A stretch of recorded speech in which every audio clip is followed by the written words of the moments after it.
Sana kaya sabi ko ngayon si Papa Dudes. Naiisip ko yung mga noon-noon, iniisip ko yung mga simula ng hospital siya. Talagang nalungkot at naiiyak talaga ako. Kaya iniiwasan ko muna. Sabi ko, mag-isa lang pa naman ako dito. Ayaw ko, sabi kong malulungkot ako.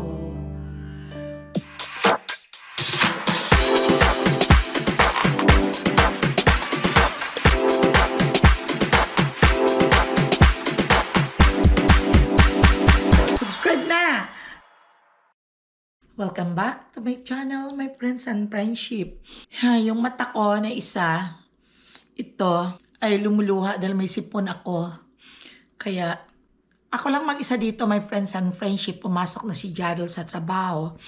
At si JR, ewan ko kung saan nagpunta yung isang yun. Sinundo siya rito. Ang panahon pa rin ngayon, my friends and friendship, ay maulan at makulimlim pa lang ngayon. Pero may ulan na namang mangyayari ngayong araw na to at mamayang gabi. Hopefully na tomorrow na ang end ng rain. Pero sabi sa news, may rain pa rin bukas. At sana sa Wednesday ay okay na ang aming panahon dito. Sobrang lamig, yun lang hindi namin napi-feel ang lamig dito sa loob ng bahay dahil may heater naman kami at hindi naman ako lumalabas. Mag-isa lang ako dito, my friends and friendship. Naawa ako doon sa anak kong lalaki, si Junel, dahil may mga trangkaso silang lahat pero umokay na yung mga anak niyang dalawa at asawa at ang bayaw niya, pero siya ay bago siyang nahawa na siya ng sakit, yung trangkaso. Tawagin nila rito is influenza. Ang tawag nila dito sa trangkaso. Yung may ubo, ubo lang ng ubo na matigas. Ngayon sabi ko, it's time for you. Sabi ko na to call your doctor para bigyan ka na ng antibiotic dahil nag-o-accumulate ka na ng bacteria once na nag-uubo ka na after. Masakit daw ang katawan niya, pati ang ulo. Yun ang dinadasal ko na huwag na lang muna ako. Dahil alam kong mahina talaga ang katawan ko. Kaya ito, magtutupi ako ng mga damit ni Jarrell na nilabhan. Ay, just ko like. Ito yung water bottle ni Chanel. Tutupi ko muna ito, my friends. And friends. Iniisip ko, sana kaya sabi ko ngayon si Papa Dudes. May time na ini. Pero, yung inaano ko lang ang sarili ko na baka kung masyadong malulungkot talaga ako dahil wala siya, bago pa lang siya tama lang niya. Pero at pag naiisip ko yung mga noon, iniisip ko yung mga simula ng hospital siya, talagang nalungkot at naiiyak talaga ako. Kaya iniiwasan ko muna dahil sabi ko, mag-isa lang pa naman ako dito. Ayaw ko, sabi kong malulungkot ako.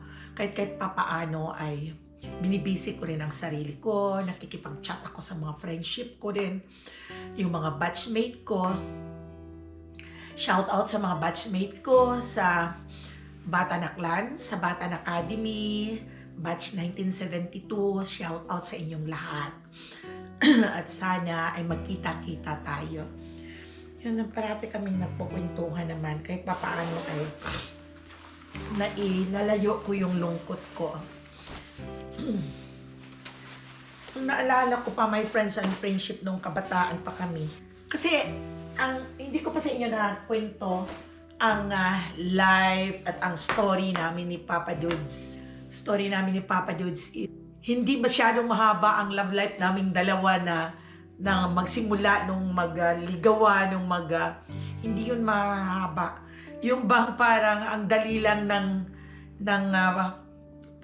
yung bang tinatawag na mag-boyfriend at mag-girlfriend, parang madali lang kami. Kaya time na yun, my friends and friendship, my age is, ano ba yun? I am, age ko is 19 years old.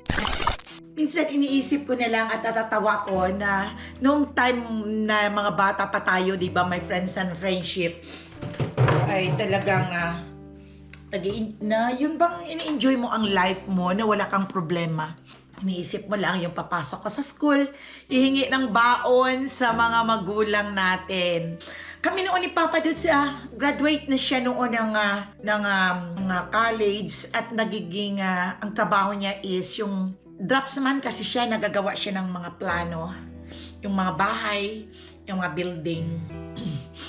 Tapos marami siyang mga kontrata, yung parang ganon. Pag nagpapagawa ng plano, siya din ang nagkokontrata, my friends and friends. Ako naman ay student ako. Nag-aaral ako doon sa aming bayan, doon sa Kalibo. Tapos nagkakilala din kaming dalawa. Tapos alam nyo, June, July, August, nagkakilala kami. June kami nagkakilala, August kami ng dalawa. Ganun ka-instant. Ang love life naming dalawa. Tapos, August, September, October, November, December, January, kinasal na kami. O, see, meron kayo yan. Ang dali lang. Kasi, no need naman, sabi namin dalawa na haba pa ang engagement, kung mga ilang taon, wala nang kailangan dahil nagkakasundo kaming dalawa. Siya ay 26 at ako ay 19. Nag-aaral ako. Sa school namin ay kinukuha akong sponsor sa mga ROTC sponsor sa college. At sabi ko, sasali kaya ako. Sabi niya, sumali kayo. Wala, sabi akong pera. Siya ang nagbili ng aking uniform. Sa sponsor, mga sapatos. At nung mag-tactical inspection, mag-presentation of sponsor na kami doon sa isang malaking park sa aming lugar, ay siya ang tagapanood ko. Wala yung mga magulang ko dahil nandoon sa malayo sila at siya lang ang tagapanood ko. Talagang ganon si Papa Dudes. Very loving talaga siya. Talagang ginawa niya ako ang baby niya. Parang naging tatay ko din siya. Talagang maalalahanin. Mayroon siya pa kasing mga my friends and friends nung time na yon. Nagtuturo siya ng karate. Marami siyang mga estudyante. Ang dami niyang mga estudyante. May gymnasium siya. Doon siya nagtuturo ng karate kasi naging instructor siya ng karate. Ano ba yung karate niya? Ang pangalan? Shutokan yata. Hindi ko matandaan yun yata. Kami ako nagkakamali. Yun. Tapos doon lang, doon pumupunta kami doon parati, niyayayan ako. Nakasabi nung magkaibigan pa lang kaming dalawa, kasama ka. Magkaibigan pa lang kami nung unang magkakilala kami ay sasama ka. Sabi niya, punta tayo doon sa gymnasium niya. Kasi pag wala siyang, hindi siya busy na nagagawa ng plan. Kasi kasi siya yung draftsman. Hindi siya nagagawa na wala siyang mga kontrata. Ay yun doon siya na nakatotok sa kanyang gym. Marami siyang estudyante na tinuturuan ng karate. Isip-isip ko noon, ako, kaya ko nitong ipagtanggol. Kaya ko ipagtanggol nitong tao. Malaking tao yun, mga muscle ang laki-laki. Kaya ko nitong ipagtanggol kahit kaninong Ayun. Pagkatapos noon, mabait siya. Yung pag may mga masakit ang ulo ko, doon ang may boarding house ako kasi doon na tinitirahan. At parati siya doon. Pag masakit ang ngipin ko, dinadala niya ako sa dentist. Yung ginagawa niya akong baby, talagang care na care talaga siya lahat ng anong mga ginagawa ko. Tatanungin niya ako, may baon ka? O ito, sabi niya, bibigyan niya ako ng baon. Kaming dalawa na nga, hinahatid niya ako sa school. At sinusundo. Ganun kabait ang asawa ko, my friends and friendship. Kaya nagsama kami ng 51 years. May pakasuplada talaga ako, my friends and friendship. At parati lang yung spoiled ako sa kanya, yun bang suplada talaga, as in suplada. Kaya siya ang nag-aano sa akin, yung nagko-comfort parati. Sabi ko, pagkatapos, pagdating ng January, ikinasal na kaming dalawa. Kinasal na kami. Sabi pa mga mama, bakit sabi niya, too early na magpakasal kayo, sabi ng papa ko, hindi pa nakatapos ng pag-aaral. Sabi namin niya, kahit hindi siya nakatapos ng pag-aaral, sabi niya sa mga magulang ko, ako nang magpapatuloy na magpa-aral sa kanya. Naku yun, kinasal kaming dalawa. Parang wala kamuang-muang pa ang ako sa mga ganon. Dahil may mga boyfriend din ako noon, pero hindi yung laro-laro lang na boyfriend, yung mga ano-ano lang na mga basta boyfriend, di ba? Nung high school ka, yun bang, yung bang batang mga isip na mga ganun. Siya lang talaga ang nag-ano sa akin. Siya lang talaga ang parang desidido siya talaga. Sabi ng papa ko sa kanya, kasi nagpapalam na siya na mag-aasawa na daw kaming dalawa. Magpapakasal na daw kami. Sabi ng papa ko, nako, sabi ng papa ko, hindi mo pa masyado sigurong kilala ang anak ko, napakasuplada yan. Parang ingrata yan, sabi ng papa ko. Sabi niya, kaya mo yan, sabi niyang baguhin. Sabi ng papa ko, ako bahala. Sabi ng papa ko, huwag mong saktan ang anak ko, ha? Sabi ng ganon. Pag ayaw mo na sa kanya, isauli mo sa akin. Bunso kasi ako sa babae. Ang sumunod sa akin yan, lalaki yun ang bunso. Kaya sabi niya, huwag mong saktan. At talagang may pagkasuplada yan at may ugali talaga. Ako bahala, sabi ni Papa. Kaya, basta huwag mong saktan, ha? Isaulit mo pag ayaw mo na. Para nag-alaga siya ng bata, si Papa Dudes. Nung mag-asawa kami. Nakakatawa ang love story naming dalawa ni Papa Dudes na yan. Hindi nga ako marunong magluto. Kasi lumaki naman kasi kami na hindi naman kami mayaman, hindi naman kami, may mga kaunti lang na ang mama namin ang talagang nagluluto talaga at may isa na kami namang katulong na siyang nag-asikaso sa bahay. Pero ayaw naman kaming palutuin ng mama ko, kaya hindi ako marunong magluto. Pero kahit sa pagsasaing, nag-aral din ako na magsaing sa bahay, nag-aaral din ako. Kaya lang ang bigas namin noong una kailangan pang tahipan, ay hindi ko alam. Kasi nain ko na lang yun, puro ipa. Tapos nagpapakitang gilas kasi ako sa asawa ko, kay Judy. Na okay, may family na ako, may asawa na ako, kailangan magluto ako, kailangan. Nagsaing ako. Ay, hindi ko natahipan. Maraming ipa pala yung bigas na yun. Tapos, nagluto ako. Alam mo kung ano ang una kong niluto sa una naming pag-asawa ng asawa ko ay na ba yun? Yung miswa. Oo, miswa. Ang sahog ay baboy. Ay, sabi niya, marunong ka magluto? Oo, marunong ako magluto. Sabi ko, nagpapakitang gilas. Naggisa na ako, tapos ginisa ko yung baboy. Wala pa ngang 5 minutes ang paggisa ng baboy, tinubigan ko na.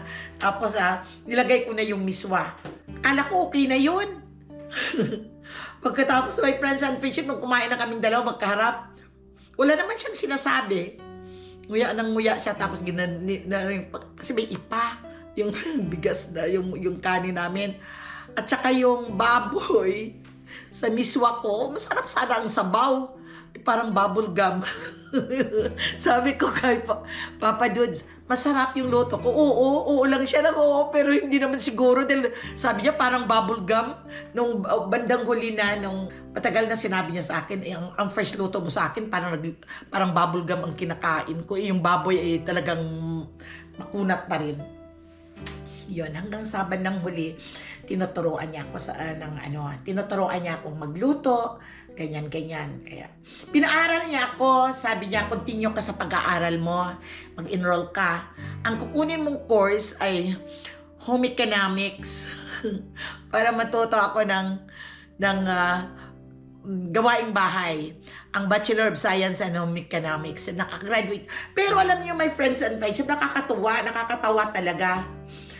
Pag nabuntis ako, kahit buntis ako, pumapasok ako sa school.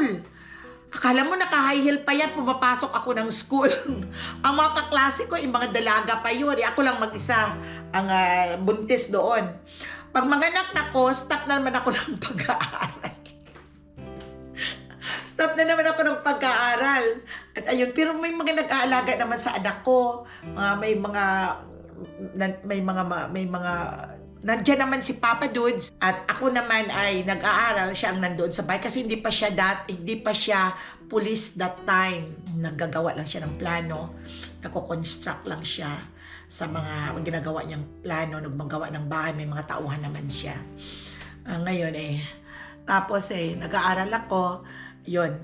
Pagdating ko ng estudyante, nanay na estudyante, may nag-aalaga naman sa anak. Sunod-sunod ang anak namin. So, mga tig 1 year lang ang gap nila, sunod-sunod. Hanggang sa bandang huli na, nakagraduate na ako. Pinaaral niya ako.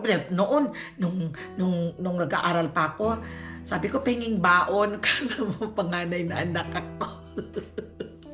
Bibigyan na ako ng baon na 50 pesos. Sabi ko, kulang? Sabi ko, mahilig kasi ako maglibre doon sa mga kaklase ko sa school. Kala mo, may sugar daddy ako. Nakakatuwa. Kala mo sugar yun ng sabi niya yan na lang, sabi niya ang baonin mo 50, uuwi ka naman dito ng tanghalian. Ibiran mo isang araw lang sa akin ng 50 pesos. Mahilig ako maglibre. Ako ang nanay doon. Ako ang may asawa sa mga kaklase ko doon sa aming department. Puro kami Bachelor of Science in Home Economics na nag-aaral doon.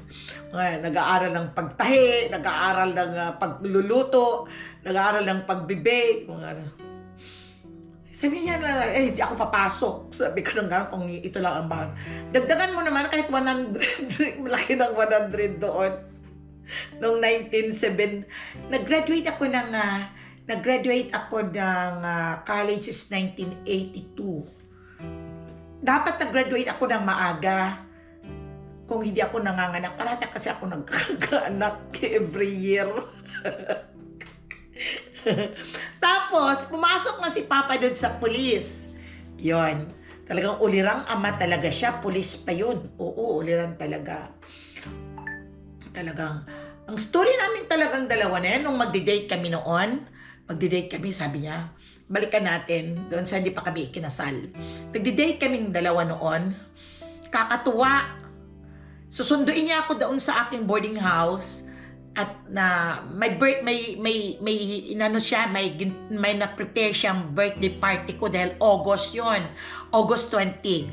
Sabi niya, sunduin kita sa boarding house. Sige, sabi, sunduin kita ng sasakyan. Sige, sabi ko lang ganon. Kilig naman dahil susunduin ng sasakyan. Pagdating nakabihis na ako, dahil pupunta ako sa may party nga binigay sa akin sa bahay nila. May party doon. Sinundo na ako ba? Parang limousine ang aking, ang sinundo niya sa akin. Ang haba ng sasakyan. Sabi ko lang ganun. Wow, sabi ko. Pag upo ko doon sa loob ng sasakyan, sabi ko lang ganun. Pero parang tatawa-tawa siya. Sabi ko, ayun, sabi ko, bakit ang sasakyan mo? Madilim eh. Nilingon ko sa likod. Ay, maraming bakante sa likod. Patawa-tawa siya. Yung parang tatawa-tawa siya. Ay, sabi ko, pero parang amoy bulaklak. Yun pala yung sinakyan ko pag na sinundo niya sa akin. Punerarya pala yun, my friends and friendship. My God. At kasi may kaibigan siya nga may punerarya. Ay doon, katatapos lang na may naglibing at yun ang sinakyan. Ay, loko talaga itong si Judy na to, yung ginawa niya. Kaya, sabi ko, amoy bulaklak. Siyempre, negosyante daw, sabi niya, ng bulaklak daw ang may-ari ng sasakyan. Loko, punerarya pa lang sinakyan ko. Nag-date kami dalawa. First date namin sa punerarya pa ako sinakay. Oh my God! Kaya hindi ko makakalimutan yung parati kami nagkukwentuhan yung dalawa noon. Noon namin na mga ng dalawa, love story naming dalawa, nagkukwentuhan kaming dalawa. Tandaan mo, sabi ko, yung pinakyan mo sa akin, punerarya. Sabi niya, kahit punerarya, pinasakay kita ba sa may kotse, may 4 wheels? Ay, nako, yun. Ang kakatuwa na nakakain. Tapos, nung kinasal na kami, may mga anak na kami, 3 na, okay, ganun na. Tapos, yung buhay namin ganun pa rin, yung talagang special na special talaga ako sa asawa ko. Ako talaga, sobra love niya sa akin.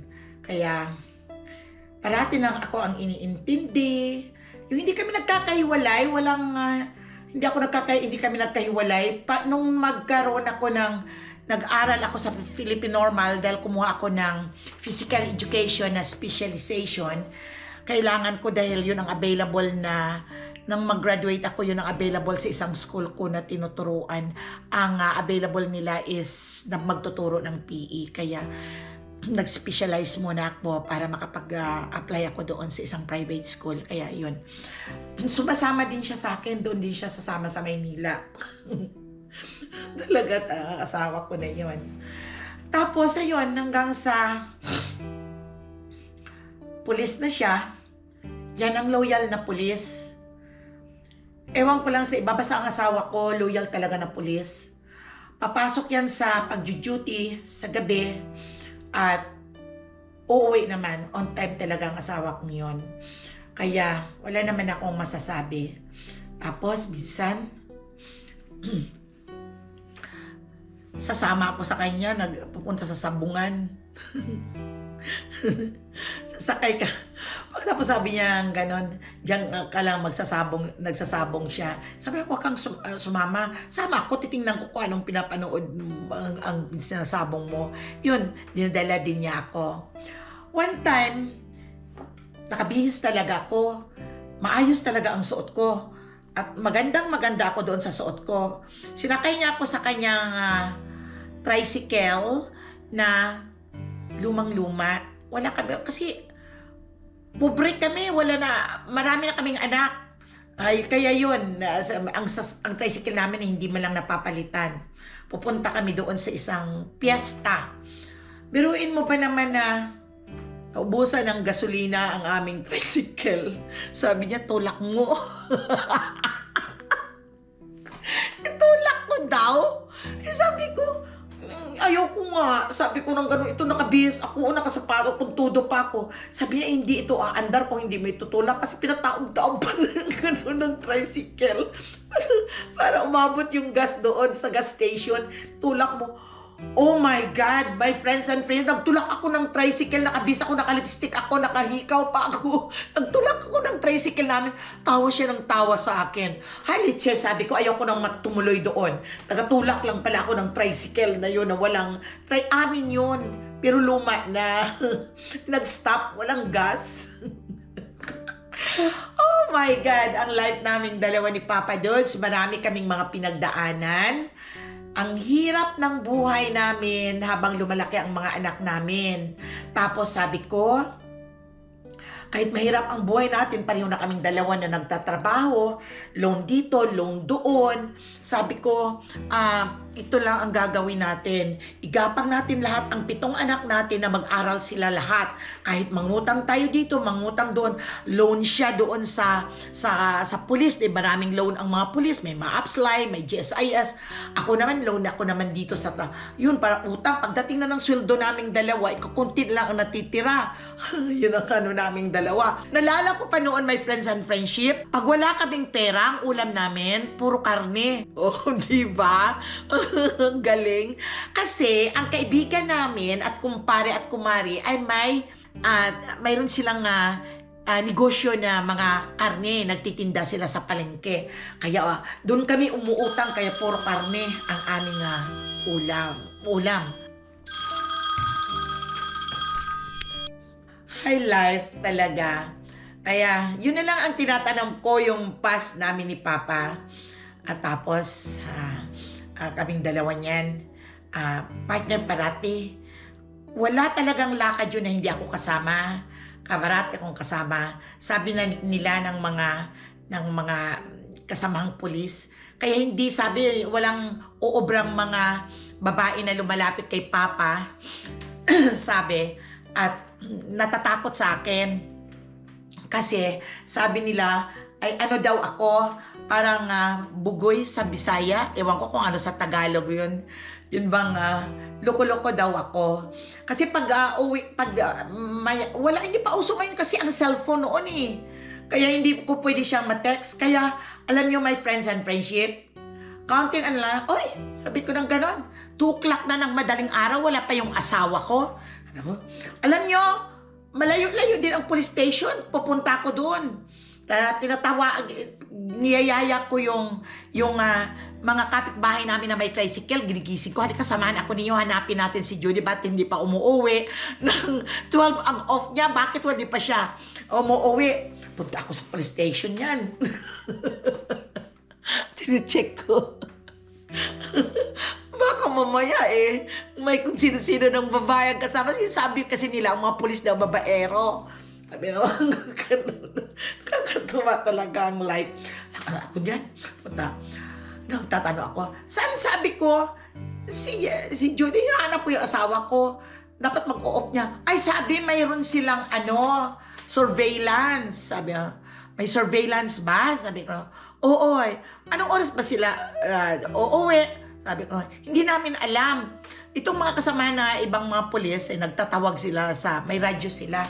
Yung sabi, oy, pare Judy, nandito yung asawa mo, hinahanap ka. sabi, nandito na. Maya mga ilang minuto yan, darating na siya. Sa patrol car sila sumasakay. Sabi ko, bakit ka alas 12 ang off mo? Nagsa-surveillance din ang asawa. Alas 12 ang off mo, bakit alas 12 na hindi ka pa umuwi? Saan ka ba nang pupunta? Ito may inay na kasi kami, may nire-raid kami sa mga beer house. Aba, sigurado ka ba? Sabi ko nga, nagre-raid ka sa beer house? Sa beer house? Sabi ko, baka mamaya, mo ano ang nire-raid nyo? Hindi, sabi niya, may mga walang lisensya daw na mga ganon-ganon yung mga babae. Ha? Siguraduhin mo lang yan, ha? Sabi ko, at talagang dadalhin ko yung Armalite mo at strapping ko silang lahat. Doon sabi ko, magkakamali. Tawa ng tawa yung mga pulis ni akin. Kaya halika na, sabi niya, uwi na tayo. Sabi niya ganun.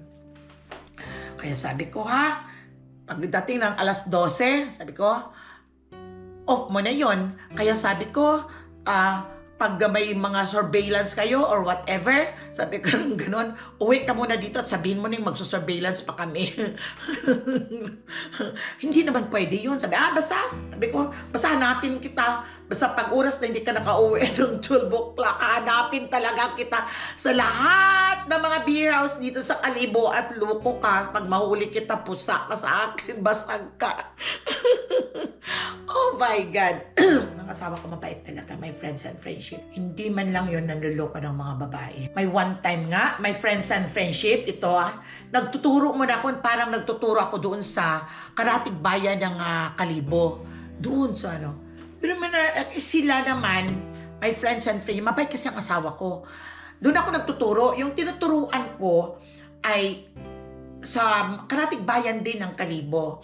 Yung mga pulis ay may mga checkpoint sila, nagjo-duty sila sa checkpoint na way to my work. Doon sila, kung hanggang anong oras, kung 8 hours sila doon. Ako naman, hinahatid niya sa school, sa tinuturuan ko, dinadaanan din ang checkpoint nila. Kaya pag sa umaga, ay mag-duty na siya, at ako naman ay magtatrabaho na din doon yun ang first teaching na job ko sa isang school bago ako nag-transfer sa isang Catholic school dito sa bayan ng Kalibo. Kaya, hinatid niya ako bago siya nag-duty doon sa checkpoint. On the way lang kasi ang checkpoint nila, pwedeng doon siya, didiretso muna niya ako, saka na siya babalik doon sa checkpoint. Ito namang mga kasamahan niyang pulis ay talagang mga loko-loko din. Yung mga kasama niyang pulis. Nahatid na niya ako doon. Pagkatapos ay talagang inano siya ng mga kasamang pulis na mayroong isang babae na kung pwede, nakiusap doon sa mga pulis sa checkpoint na ihatid siya doon sa may pupunta yata doon sa Kalibo, hindi ko alam. Pagkatapos na, iuuwi na siya kasi mag-uuwi siya sa nang tanghali at magluluto pa siya sa bahay. Ang gayon, pinasakay sa kanya yung babae. Ako naman, hindi ko alam. Umuwi ako, nag-undertime ako sa trabaho.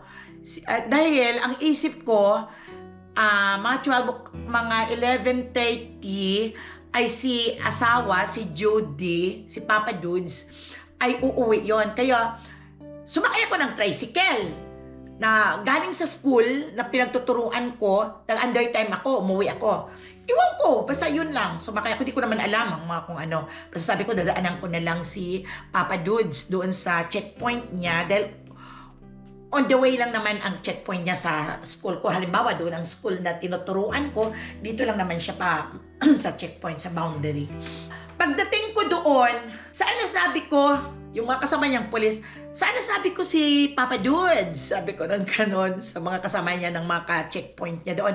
Kasi usually doon sila na kumakain din sa checkpoint, nagluluto sila doon. Pero siya umuwi talaga siya dahil magluluto siya at ang mga anak ay uuwi galing sa school at walang kakainin. Kaya yun ang namalingki muna siya. Ito na mga loko-loko mga kasama niya sa pulis. Kasi may isang babae na pupunta ng Kalibo at pinasakay na lang. Sakay mo na lang to. Sabi niya, Jude, sabi nila, sakay mo na lang siya. Sabi, ay naku, ayaw ko, sabi niya ganun. Sige, sabi, sakay mo na lang siya. Ngayon, nung doon ako sa may checkpoint, wala na siya Papa Dudes doon. Naku, nagtinginan na itong mga polis. Sana sabi ko si Papa Dudes. Sabi niya, umuwi na dahil mamamalingki pa daw. Ah, sure? Sabi ko, nandoon na. Ay, patay. Sabi ng mga kasamahan daw. Naku, baka mawala. Diretso na tayo. Nakita ko!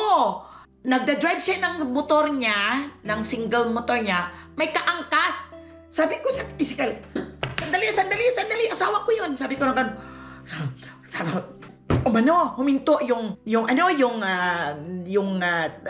tricycle. Sabi ko, Judy, sabi ko na gano'n, mamaba. Oh, naku, si Papa doon, nininervyos na siguro si Papa doon. Sabi ko na gano'n, sino yung sakay mo? Sabi ko na gano'n, wala, pinaano lang sa akin, ito pinasakay lang niyang mga kasama niyang polis. Ay, sabi ko noon sa babae, bakit ka nakaangkas diyan sa motor sa asawa ko? Sabi ko na gano'n. Ma'am, sabi niya magpapadrop ako. Naku, ang kapal mo naman, ba't ka diyan ka sumakay? Ako lang ang aking pwesto yan, diyan ako sumasakay, ba't diyan ka sumasakay? Sino ka ba? Ay, babae, yun pala yung mga babae na yung mga nagdo-duty din sa mga beer house. Kaya galit talaga ako. Talagang sabi ko, bakit ka nagpasakay ng ganon? Sabi ko sa asawa. Ito namang mga pulis na to, mga loko-loko, isa sa mga kumpari ko, nandoon din. Kasi si Papa walang bisyo, yung talaga nila na, sabi niya, Mari Judy, isakay mo na lang siya. Yung mga kilala siguro nila sa beer house, yung babae na mga nag-ikratan din doon sa mga pulis. Ayaw isakay ng asawa ko, pero sinasakay na lang, samakay. Makita ko talaga, ay, drugo, bakit ka sumasakay, sabi ko dito sa motor ng asawa ko? Sabi ko, ako lang ang sumasakay dyan, at ako dito pa ang hawak dyan sa may balikat ng asawa ko. Ang kapal mo naman, sabi ko, bumaba ka dyan. Sabi ko, nagwawala na talaga ako. Bumaba ka dyan. Sabi ko, pag hindi ka bumaba dyan, nako, sabi ko, makakatikim ka sa akin, bumaba ka. Bumaba yung babae, tumakbo yung babae, natatakot talaga sa akin. Kaya sabi ko kay Papa, bakit mo inangkas-angkas? Sabi ko, kasi sabi niya itong mga kasamahan kong mga polis, angkas na lang nila at pupunta naman ako ng Kalibo. Ay nako, hindi ka sana, niloloko ka naman yun. Ay nako, galit na galit talaga ako. Simula noon, itong si Papa Jones talaga inalo-alo niya ako. Sabi ko, lalayas ako. Sabi ko, lalayas ako. Ligpit na ako ng mga gamit ko. At aalis na ako. Sabi ko, niloloko mo ako. Sabi ko, ganon. Pero hindi yun nang bababae ang asawa ko. Sa totoo lang. Kaya niloloko ng mga kasamahan dahil loyal talaga yun sa akin. Yung asawa ko. Kahit namatay yan, walang ginawang mga kalukuhan sa buhay niya. Ngayon, hindi ako nagbabati sa kanya. Hindi ako binabati. Pagkatapos ligpit ko ng ligpit at lalayas ako, sasakay ako ng barko at iiwanan kita, bahala ka dyan sa mga anak mo. Sabi ko ng ganon. Ha? Sabi ko ng ganon. Bata pa ako. Sabi ko, makakakita pa ako ng ibang asawa. Ay, naku, bakit talaga? Bata pa ako noon. Bata pa ako, mga nasa 28 siguro ang edad ko. Ligpit ako ng ligpit. Iyak ako ng iyak. Lagay ko ng mga gamit ko dun sa bag. Siya naman, andoon din sa harapan ko, nagliligpit din siya ng mga gamit niya. Kinukuha din niya yung mga damit niya, nilalagay din niya. Tapos tinitingnan-tingnan ko siya. Anong ginagawa mo? Nagliligpit, sabi lang ganun. Ba't dyan mo nilalagay sa bag ko? Sabi ko, sa bag ko na naligpit ang mga gamit. Siyempre, saan ko ilalagay? Sabi niya, di ba aalis ka? Di sasama din ako, sasakay tayo ng barko. O paano aalis at lalayas, magliligpit din siya, ilalagay niya doon yung mga gamit din niya sa bag kong niligpit ko na din at aalis ako at maghihiwalay na ako. Sabi niya, inaalo-alo niya ako. Isakay na! Sabi niya gano'n sa akin. At ihatid kita sa barko at sasama din ako sa'yo. Loko-loko, sino ba naman hindi matatawa? Hindi na natuloy ang paglayas ko. Hindi na, halika na. Sabi niya ng ganun, Yoko, sabi, bakit ka sasama? Spoil ka ako sa asawa ko. Ay, nakakasalbahe talaga yun. Kaya ang mga memories ko sa kanya, wala akong masasabi doon sa kanya. Ang love niya sa akin, parang ginawa niya akong baby. Naging spoiled ako sa kanya. Kung saan siya pupunta, dinadala niya ako. Kung saan ang happenings nilang mga pulis, sinasama ang mga asawa-asawa. At isa na ako doon, sinasama na din ako. Talagang mabait talaga ang asawa ko.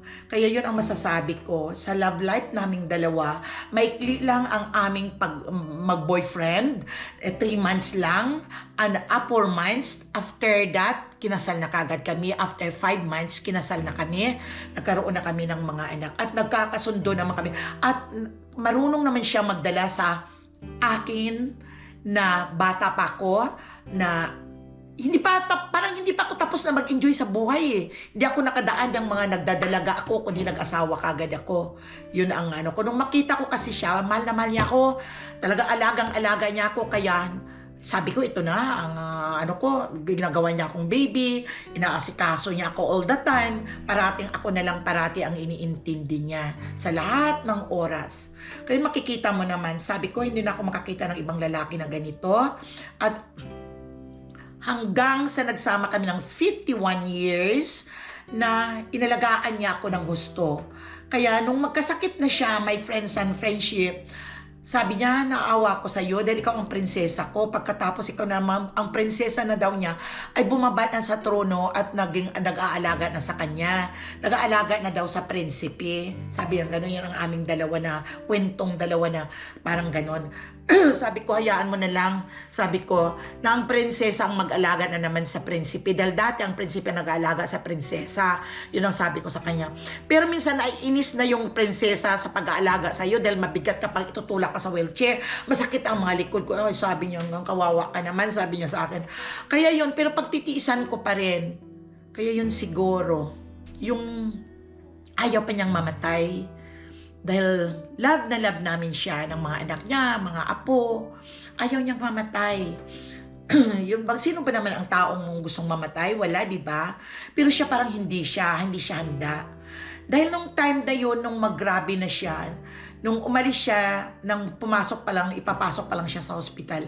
Sabi niya, Nining kasi ang tawag niya sa akin. Dapat Bibing. Ang Neneng, ang kapatid kong matanda, pero yun ang love niya sa akin, ang tawag yung Neneng. Neneng, sabi niya, talagang dugo ng iniihi ko, yun dinala namin sa hospital. Never siya na nagsalita, my friends and friendship sa akin, na sana, doon pa lang, sa pakiramdam, dahil nararamdaman ko na noong birthday niya, parang wala siyang gana, may nararamdaman na siya, pero tinatago niya. Akala ko lang pagpasok sa ospital, ilabas naman katulad nung dati. Hindi ko alam na ang kanya sigurong cancer, may cancer na siya na. Dahil dati may prostate siya, baka nagkalat na o nag-flare up na dahil yun siguro yung nag-trigger na dahil marami na kasi siyang sakit. All of the above na ang kanyang sakit ng asawa ko. Pero sobrang pag-alaga ko, kaya wala naman akong pinagsisihan. Dahil inalagaan ko naman siya, dahil kahit in time na pagod na ako na parang nagiging grumpy na ako sa kanya, yung hindi ko naman yun tinatagalan ang pagka-grumpy ko, yung nandyan inalagaan ko siya, at talagang parati kong kinukomport naman siya, parang ganon. Pero yun, sabi niya, hanggang pagdating ng hospital, wala siyang sinabi na sana sabihin niya, parang hindi masama ng pakiramdam ko, kaya ito ang ibibilin ko sa'yo. Wala siyang binilin. Wala siyang binilin kahit ano. Basta yun lang, nung hindi na siya makapagsalita, yun bang niluloko ko pa siya. Sabi ko, ano ang gusto mo, sabi ko na gagawin ko. Sabi niya, humingi siya ng ballpen. Binibigyan ko siya ng ballpen, may paper, sinusulat niya, nanginginig pa. Minsan marami nang nakasulat doon sa papel na yon kung anong ibig gusto niyang ipagawa sa akin, ay nagkakanda patong-patong na hindi ko na maintindihan. Kaya sabi ko, ano, wala siya talagang inano, wala siyang sinabi. Hanggang sa bandang huli, yung parang naging grabe na siya. Sabi ko, kung pagod na pagod ka na, huwag mo nang tiisin. Huwag mo akong alalahanin, huwag mo akong isipin ang mga apo at mga anak mo. Sabi ko, okay, let go na kita. Sabi ko nang gano'n, kung hindi mo na kaya. Tapos hinawakan niya ang kamay ko at talagang hawak talaga na mahigpit na higpit at sinabi kong, I love you, Papa. Yun na lang ang end ng kanyang buhay. Yung word na sinabi kong I love you, nagiging kampante na siya doon. Sabi ko sa kanya, di ba parati mong sinasabi, yung till death do us part, ito na nga, sabi ko, ang death lang para ang nagpapahiwalay sa ating dalawa. Kaya iisipin ko na lang ang memories nating dalawa, na ito na naging happy na ako doon sa mga pinagdaan nating dalawa, ang hirap ng buhay, pagpapalaki at pagpapaaral ng mga anak natin. Ang hirap na mabuti nakapunta tayo sa Amerika at nakaluwag ang buhay natin. Yun, kaya kung isipin ko, naiiyak din ako sa sitwasyon sa nangyari pag nire-recall ko ang asawa ko nang ginagawa niya talaga akong prinsesa. Yun ang sinasabi niya, ako ang prinsesa sa buhay niya. Kaya naawa daw siya at ang prinsesa ay bumaba na sa trono at inaalagaan na daw ang prinsipe. Yun ang story naming dalawa. Ang love story namin ni Papa Dudes ay hindi ito kumpleto, pero ito lang ay parang, ito na lang ay parang sinamarize ko na lang at masyado ng mahaba. So hanggang sa muli, my friends and friendship, at sana ay dyan lang kayo parati na magsubaybay sa aking mga vlog. Thank you for watching. And don't forget to subscribe, Mama Ella Boholano. And praying to God na sana malagpasan ko lahat na kung ano man ang aking dinadanas sa ngayon. I love you guys. Bye-bye. Teka, may nakalimutan ako sa love story namin ni Papa Dudes. Sino? Ayusin mo lang ito na magkasunod-sunod bago ang aking ending. Kasi nag-end na ako ng aking story. At ayusin mo lang. May nakalimutan ako. Kasi nung nag-aaral ako sa school, pinapaaral ako ni Papa Dudes, na may mga anak na ako. Ang mga anak ko ay 3 sunod-sunod. Every year nanganganak ako. Kaya dapat nakagraduate ako ng not 1982, mga 1978 siguro nakagraduate ako. Kaso parati akong nabubuntis. Ayun. Di naka-uniforme ako, papasok ako sa private school, pang school ko. Talagang Catholic school ang school ko. Papasok na ako, hihingi na ako ng baon. Kay Papa, may baon ako. Talagang kulihala talaga ang asawa ni Papa Dudes. Papasok sa school, iwanan lang ang mga anak ko, may mga katulong kami. Sa 3 anak, dalawa-dalawang katulong namin. Pulis na noon si Papa Dude. Tapos sabi, punta ako sa school. Siyempre, hindi naman maiwasan, akala siguro ng mga ibang lalaki, dalaga pa din ako. Kung magpanamit-namit naman ako, akala naka-uniforme naman, akala mo walang anak, may anak na ng 3. Hindi ko alam, may isang lalaki na I don't know kung anong department, hindi ko rin dahil puro kalukuhan lang kasi ang namin ng mga magkaklase na pag-uwian na namin nagkukwentuhan sa paglabas sa school at tawa na. May hindi ko lang napapansin, may isang lalaki na tingin ang tingin. Pero akala ko naman doon sa mga kasamahan ko naman ng mga dalaga, yun ang mga tinitingnan, hindi ko naman alam. Basta kwentuhan lang kami, mga kalukuhan ang pinagkukwentuhan namin. Pagkatapos ay kanya-kanya na kaming, sumakay kaming lahat sa isang tricycle. Sumakay kami. Tapos kung saan ang bababa ang isa, kasi paikot-ikot pa yan. Doon ibababa yung isa, kung saan pa doon ang isa, doon, iba-ibang boarding house din ang binababaan. Ako ang pinakahuling bumaba doon sa aming bahay. Ang bahay namin ay may boarding house yun. Mayroon kami mga boarders, madami. Kasi malaki ang bahay ng asawa ko. Kaya wala nang mga magulang ng asawa ko dito na sa Amerika. Kaya sabi ng mga magulang ay paborderan na lang ng maraming mga estudyante para may income pa kami, dagdag sa income. Yun, pinaborderan namin. Dami naming boarders. Pag uwi ko na sa bahay, nakita ko naman may tricycle na sumusunod at may karga. Hindi ko naman alam kung ano. Pagdating sa bahay, lumakyat ako sa taas nila. Ang bahay namin is up and down. Nandun ang room namin ng mag-asawa at ang mga anak namin sa taas. Kasalukuyang nagluluto lahat ang mga boarders doon sa baba. Mga boarders namin. Pati si Papa, nagre-ready ng aming mga pagkain doon. Nagluluto siya. Kasi 12 na yon at uuwi na. Ayun. Pagkatapos, sa taas ako nabibihis, pero na akong kalaman. May kumatok.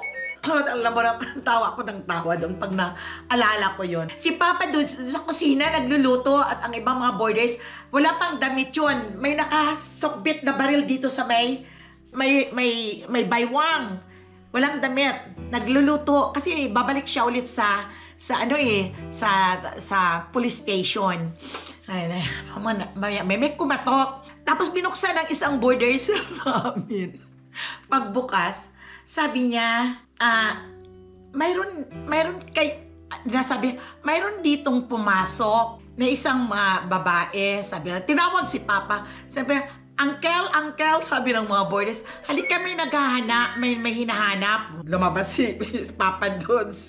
May baril na kasukdip dito sa baywang. Tapos sino? Sabi, mabait naman si Papa. Sino yon? Sabi na, kasi sir, sabi, may nakita ko dito na pumasok na estudyante ng Aklan College. Sabi ng gano'n, ng estudyante doon sa Catholic School. Sabi ng gano'n, ng lalaki.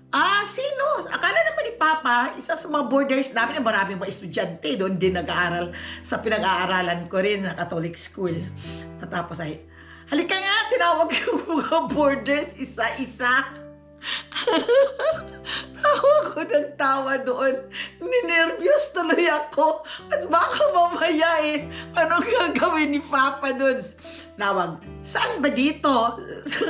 Saan ba dito? Sabi ni Papa doon, isa-isa. Halika nga, bumaba kayo lahat dito ng mga boarders. Bumaba lahat, pila-pila. Ito ba hindi, sir? Sabi lang ganun. May isa kayo ditong boarders na huling pumasok. Boarders ba ninyo yon siguro? Kung boarding house ito, baka boarders ninyo. Wala na Ito na sabi ni Papa lahat ang mga boarders ko dito. Ako tamang-tama, wala naman akong alam. Bumaba ako. Ba't nandito kayong lahat? Nandun yung lahat ang mga boarders sa may pintuan. Ito? Sabi ni Papa. Siya nga, sir. Lichik, asawa ko yan. Asawa ko yan? Sabi nga, ay sorry sir, sorry.